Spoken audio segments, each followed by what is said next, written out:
Assalamualaikum warahmatullahi wabarakatuh. Tidak ada rumah tangga yang tidak pernah didera prahara.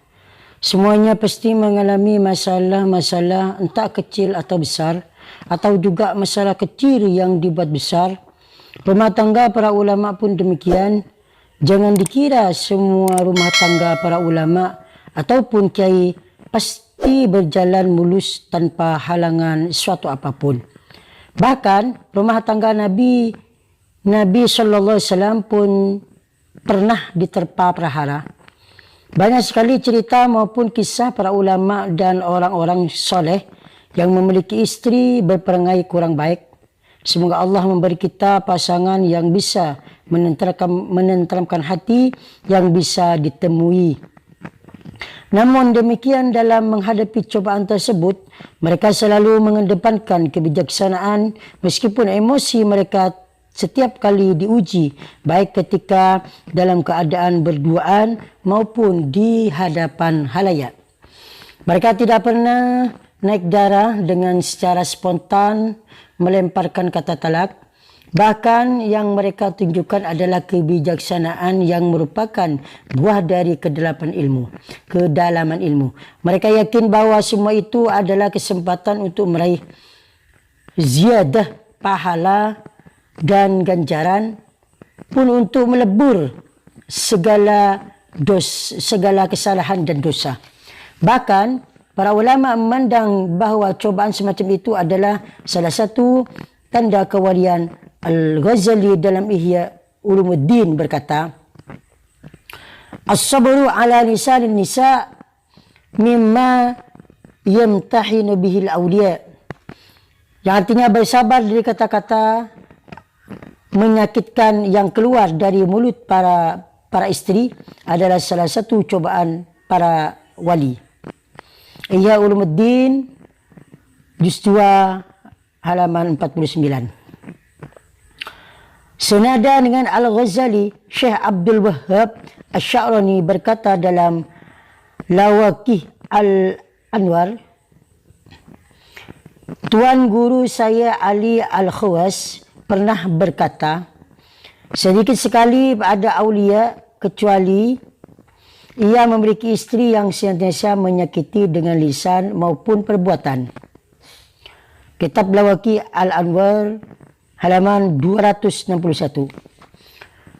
Bersabar dan mengalah kepada istri bukanlah hal yang merendahkan. Itu bukanlah tanda bahawa ia adalah lemah ataupun tanda ketidakjantanan seperti yang disangka kebanyakan manusia. Namun hal tersebut merupakan akhlak orang-orang yang berilmu dan tanda kedalaman agama yang dimiliki. Kisah di bawah ini mungkin bisa menjadi percontohan.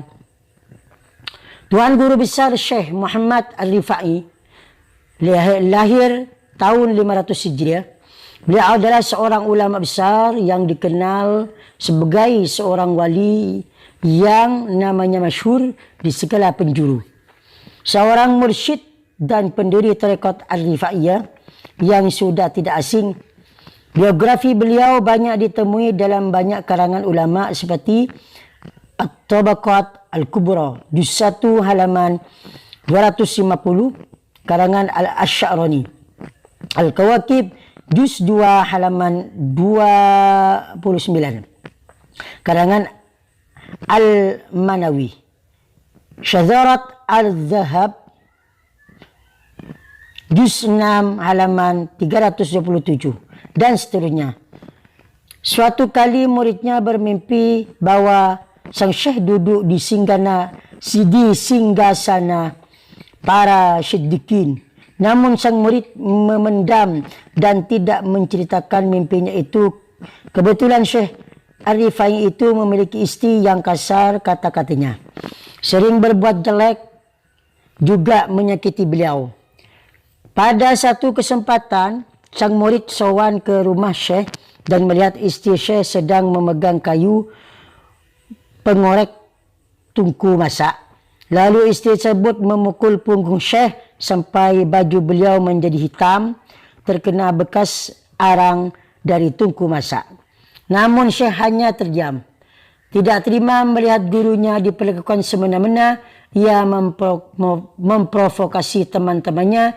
Ia berkata, "Wahai teman-teman, guru kita mendapat perlakukan yang demikian dari seorang wanita. Apa kalian akan diam saja?" Mahar dari istri guru kita itu 500 dinar, sedangkan beliau itu fakir. Timpal yang lainnya. Lalu ia pun mengumpulkan uang sebanyak itu demi membebaskan gurunya dari wanita itu. Lalu datanglah sang murid kepada Syekh Ar-Rifai dengan membawa 500 dinar dalam sebuah talam kecil. Syekh berkata, "Apa ini?" "Ganti untuk mahar untuk istri guru yang telah memperlakukan guru dengan baik-baik," jawab murid. Syekh Ar-Rifai tersenyum dan berkata, "Jika bukan karena kesabaranku dalam menghadapi pukulan atau kata-katanya, maka kamu tidak akan melihatku duduk di singgasana itu." Demikianlah, semoga bermanfaat. Wassalamualaikum warahmatullahi wabarakatuh.